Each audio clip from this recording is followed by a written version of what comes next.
Hi everyone. I know it's been a while since we've done a face-to-face, so I thought I would do that today with this topic of planner consumerism, especially as we're going into 2024. I don't know if it's been the same for you, but I know it has been for me. This year has been kind of stressful planning for different planner launches and a pressure that I can't say that I've really had a lot of before as much as I did this year. And I know there's some strategies as to marketing strategies behind these companies as to why that's starting to affect us more that way. It's always kind of been there. But what I thought I would do is kind of reflect on my personal reasons of starting into the planner community to begin with, share those with you and see how they can help you as well going into 2024 to not be as overwhelmed as I personally was going into 2024 and choosing my planners for 2024.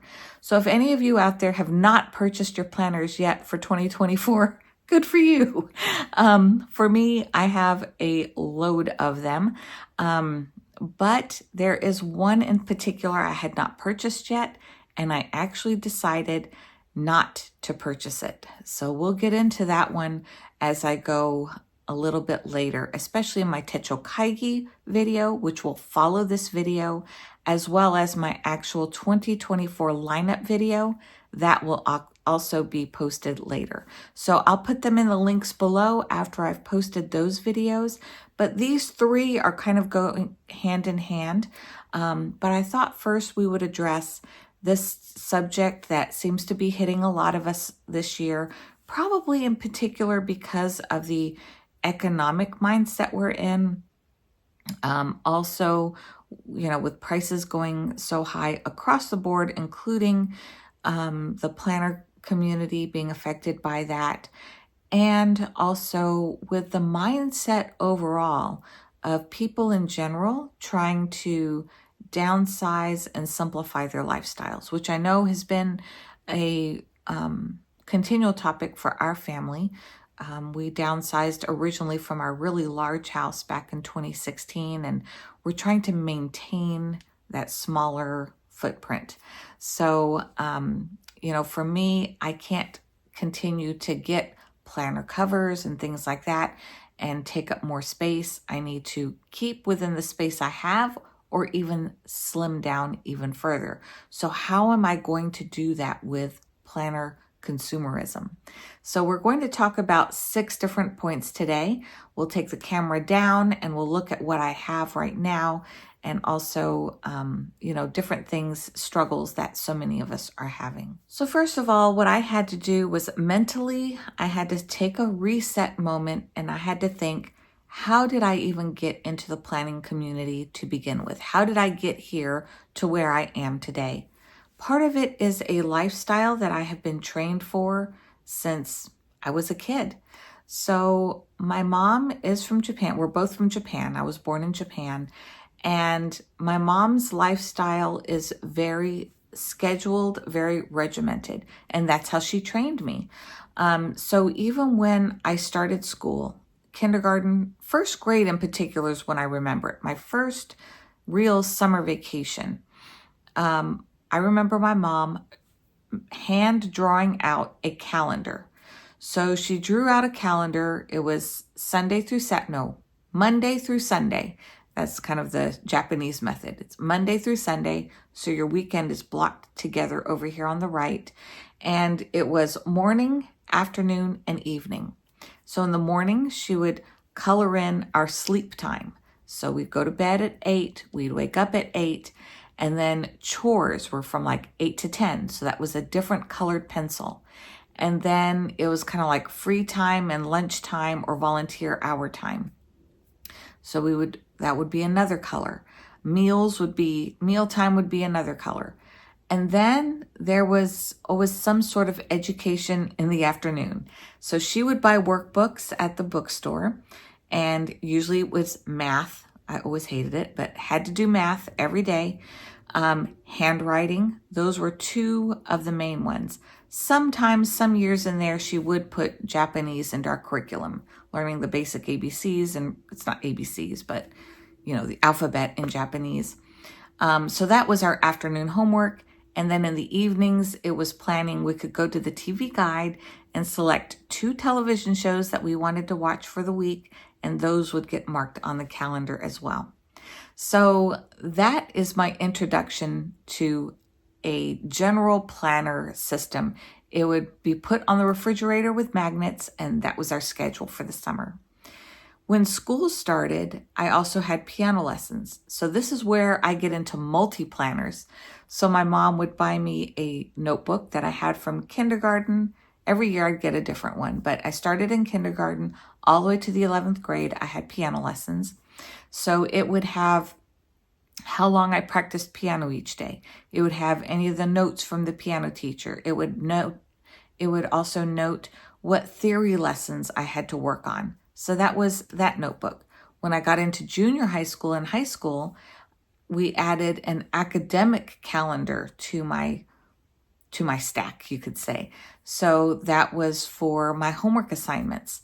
So every year I'd get a new, like August to August or September to September academic calendar for my school year for any homework I had. And then we added, in high school, my mom added a pocket calendar. So there were these gifts that different friends would give to each other, and it usually had a theme scripture on the cover with a really pretty paradise type picture, and then it would have a monthly spread, and I could keep track of any big events we had coming up or social events, sleepovers, things like that I did as a teenager, but also mark my volunteer hours and other things that we tracked. So that was kind of like my multi-planner system back in the day. And certain ones of those, like the school and volunteer calendar, those were academic year calendars. So I always kind of got used to having multiple planners, but different planners for specific things as well. So as you can see, from childhood, my life was very structured and very planned. In fact, after my wedding, one of my friends made the comment. He said, "Your wedding is the only one that I know of that actually went by Tokyo train station time." So it was something our family was known for, being very scheduled, very, planned out. And my mom is still that way to this day. And mine isn't quite as, structured as hers is, but still I do have, planners are very much a part of everyday life for me. So the challenges with where consumerism entered for me, I would say was around 2014 or 2015. So by then I was well into my 30s.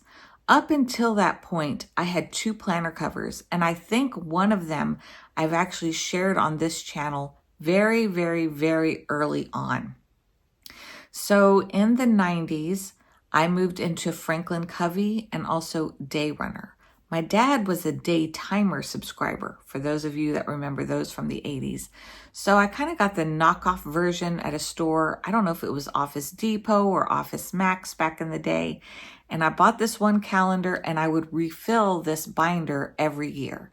And so I had it from the late 90s, and I kept both of those binders and that Franklin Covey through like 2014, 2015. They were in my use all of those years, probably 10 years, the same 2 covers. Never bought other covers. They were leather. They lasted, they lasted a long time. So come 2014, that's when I was introduced to 2 brands, Hobonichi and Traveler's Company. And the concept between those is kind of the same. It's reusable covers that can be used with inserts that can be changed out from year to year. But this is where the consumerism part of me entered the picture. And so this is where I'm needing to change how I approach things from year to year.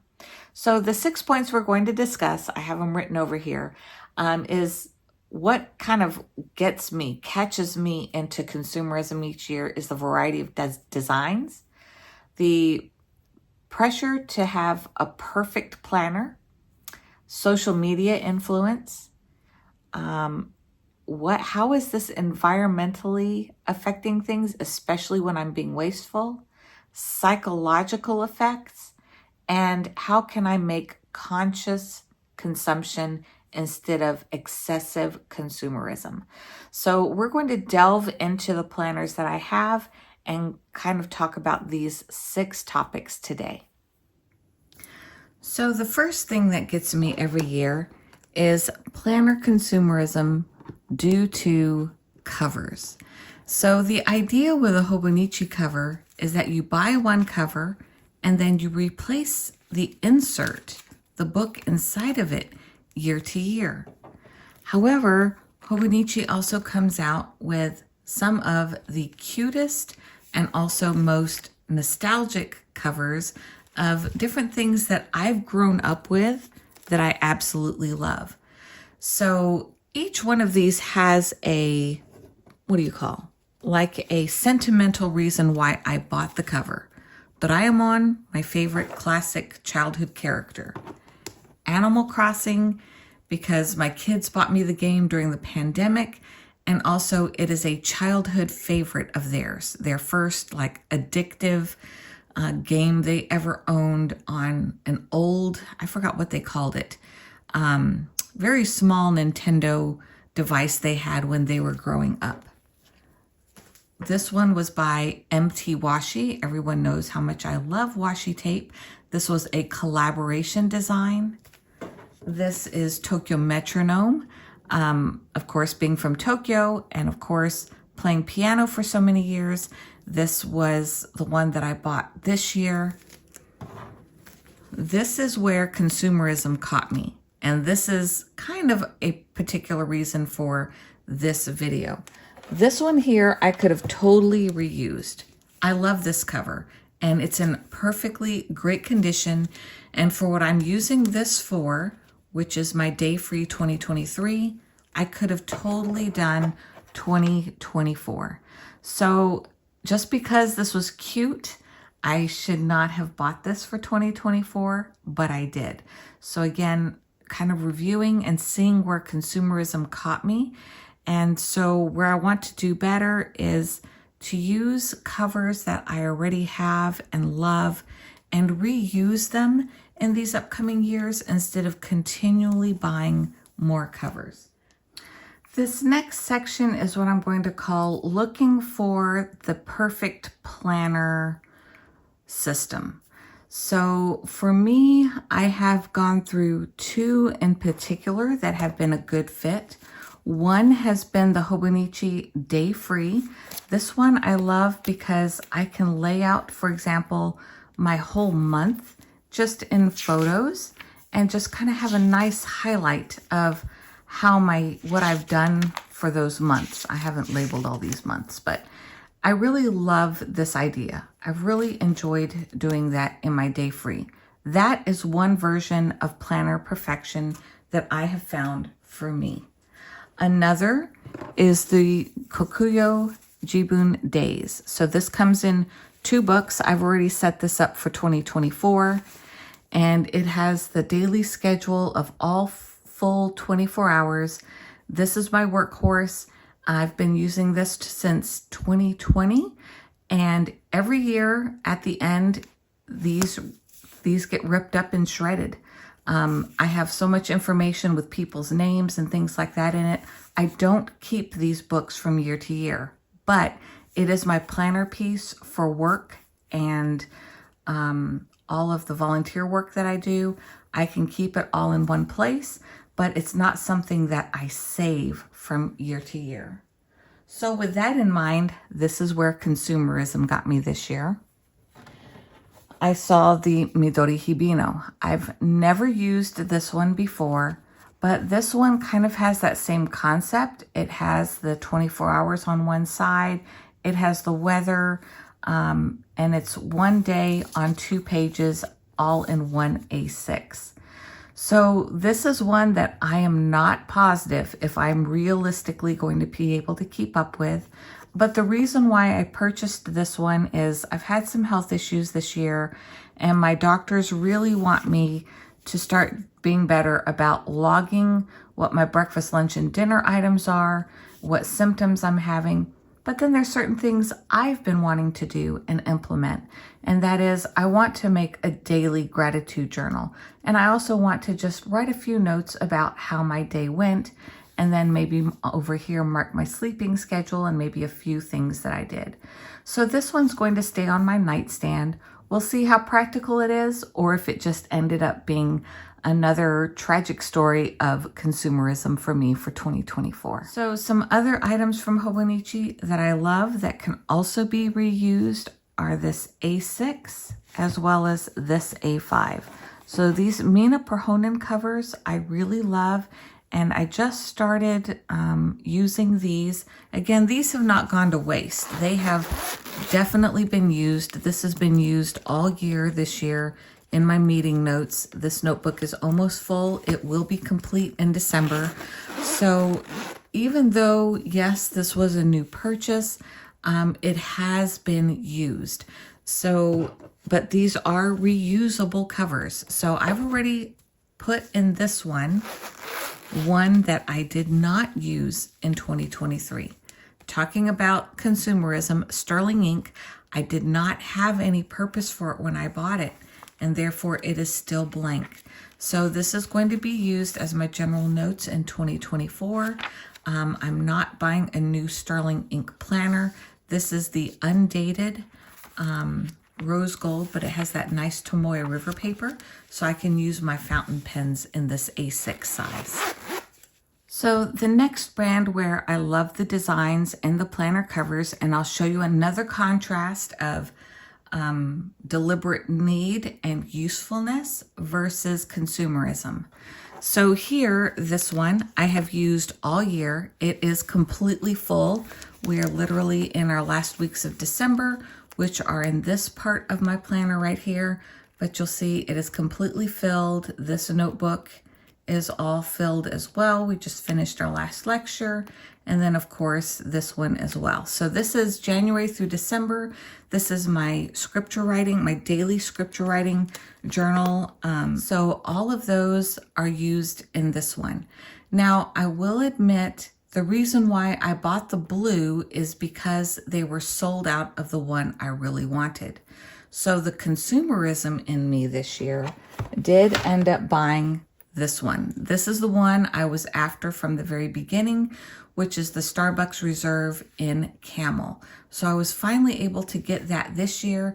So my 2024 scripture writing notes are going to go into this one, and this one will just be storing this previous year's notes in there. So this is definitely kind of where consumerism took over this year. Same for this one. This is a theme of Traveler's Diner. They've started releasing more covers, I want to say around January of each year.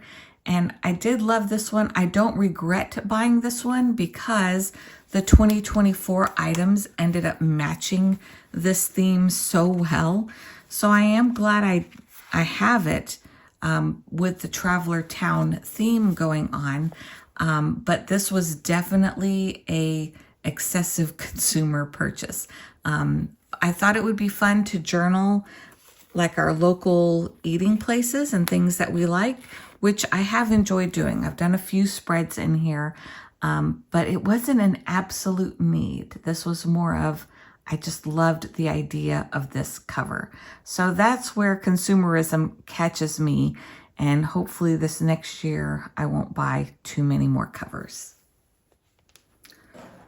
So here you can see 4 different brands: Midori, Traveler's Company, Hobonichi, and Kokuyo Jibun Days. So all of these have their own social media platform. And they also have multiple users that they feature on their stories, especially on Instagram, that use these and have amazing layouts. So social media fuels this consumerism for me as well, in that I see these amazing layouts and I'm like, oh, I can do that, but I need that planner to do that layout.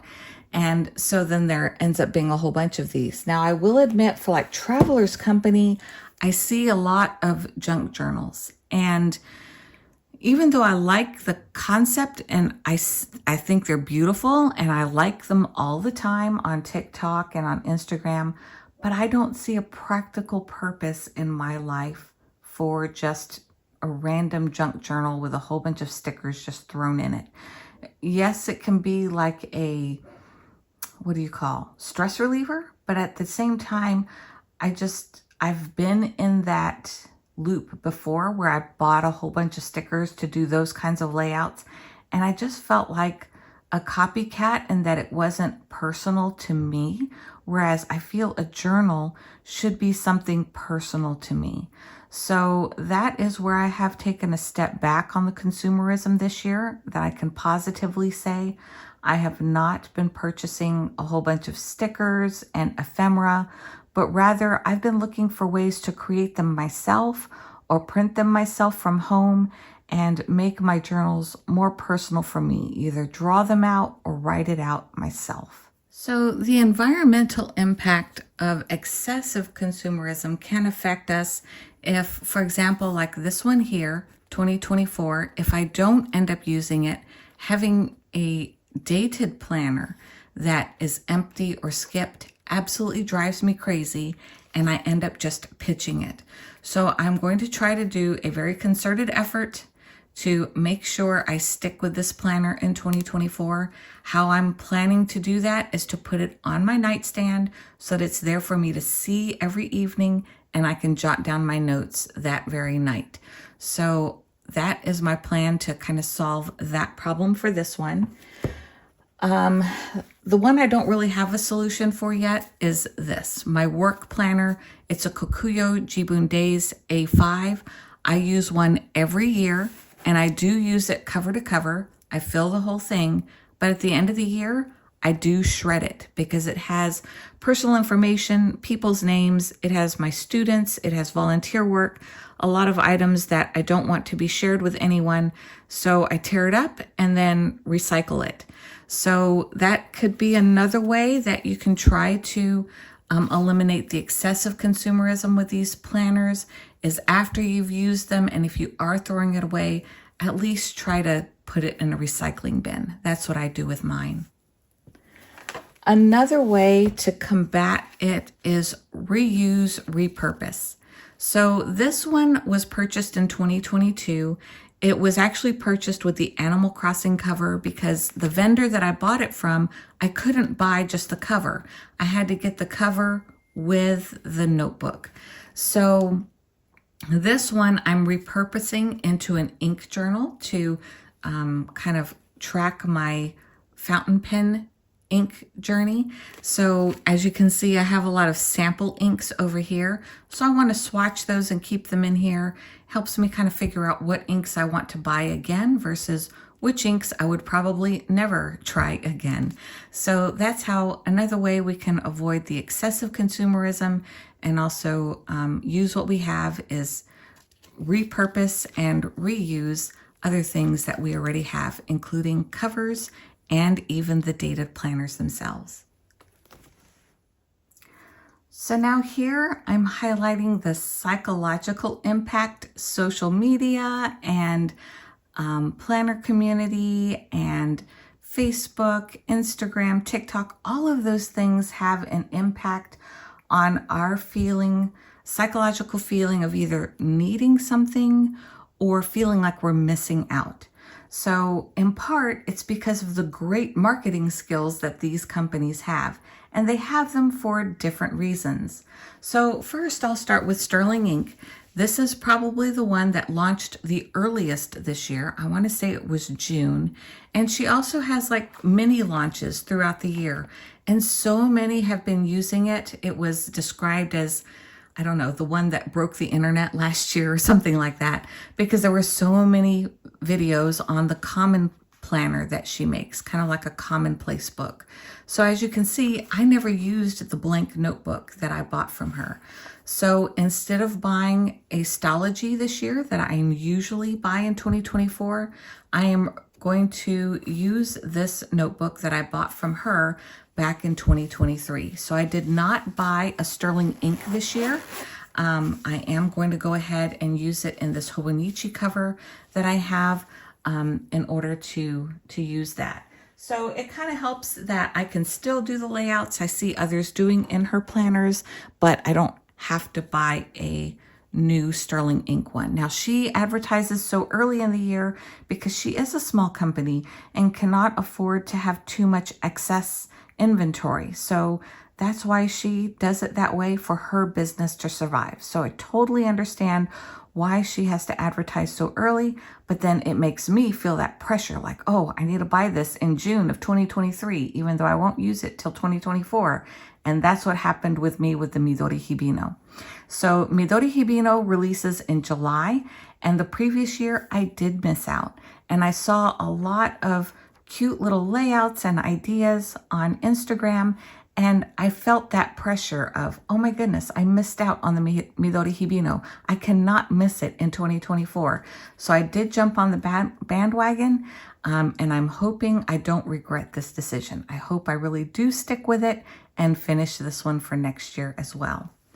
And then, of course, Hobonichi has gone next level with their advertising. So they have several planners. They have the Day Free, they have the A6, they have A5, they have the Cousin, they have the Avec, they have the Weeks. They have so many different ones, and they have like a whole pre-launch calendar that they do. In the month of August, it's like 31 days till launch day, and they give you a preview. So their marketing strategies are quite brilliant. But then it makes me feel like, oh my goodness, I need to get in line. I set alarms on my calendar. And when I first started with Hobonichi, it was like a once a year big main event. But now they're having these, okay, we're going to open some of them November 1st. Okay, there'll be some other products released January 1st. Then there's the April 1st. So there's all these other launch dates that Hobonichi has that makes it feel like more pressure. And so I've kind of clocked out or zoned out on it at this time, to just focus on what I've already purchased for 2024, to be consistent and to finish those. So for Consumerism with Hobonichi, I'm trying not to pay as much attention to all those launches, getting off social media a little bit, not following as many people or influencers in particular before launch days, and just using what I've already purchased for 2024. So going into our last point on conscious consumption instead of excessive consumerism, I have a few oldies as well as a newbie. So this is my newbie. It's the one that will be for my daily scripture writing. It's the one that I've wanted from the very beginning.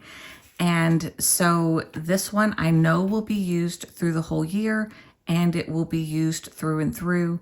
And it's also with the idea of reusing it the following year as well. So that is definitely being conscientious of using something for specific purpose and using it to the full.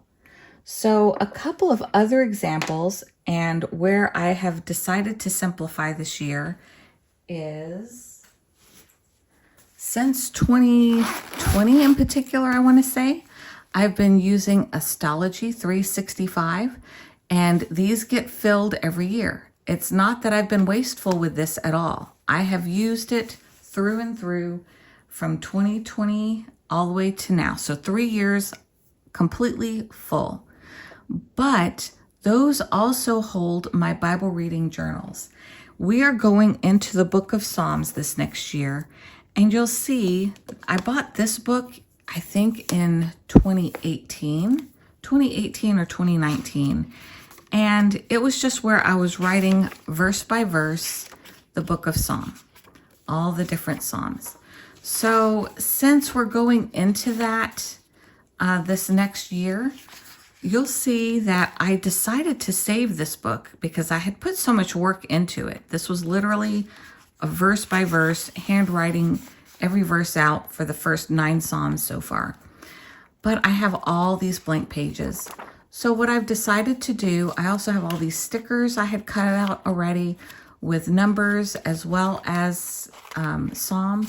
So I am going to go ahead and finish the book of Psalm in this notebook next year. So there's not a need for me to buy a new Stology in order to have those notes. So this one here is the longest journal I have in my entire collection at this time. And it's one that I'm thankful for, that my husband told me, don't throw it away. You put too much work into that book. Him and my kids both remember me in this book for like a solid 4 years. So it actually has even more sentimental value to my family than I realized. So I'm glad I saved it. So I started this in November of 2024. It was doing the minor prophets, and I did through 2028. And we're going back into some of those books that I hadn't finished in here. All of these smaller books, as well as Lamentations and even Proverbs. So let me see. I did up until here. So you can see I still have more than half of this notebook, and 2024 makes this notebook 20 years old. I have had this book for 20 years as of 2024. So my goal is for those other smaller Bible books to finish my journaling in here. So again, another reuse, repurpose, not getting into the commercial and consumerism of just buying a new notebook, but finishing what I already have, in part for sentimental reasons and for journaling. And it's something that even your family may value from you over the years that you didn't even realize that they're having as part of their memories as well. So I hope this little review of how I'm using planners, how I'm reusing planners, and also how I'm trying to make future decisions on planner covers. I hope this has helped you as well in trying to help us all balance out the consumerism side of us versus the practical and usable side, creative side that we enjoy to journaling as well. Every person is different. Their needs are different. Their creative needs are different. So whatever happens to work best for you, these are just some choices and decisions I've made for myself, just based upon how I personally use my planners without wanting to be wasteful. So I hope this has been a good video for you. My next video will be Techo Kaigi, my review of the actual planners I used in 2023. And then the next video will be the 2024 planners that I am having in my current lineup. I'll see you on the next one.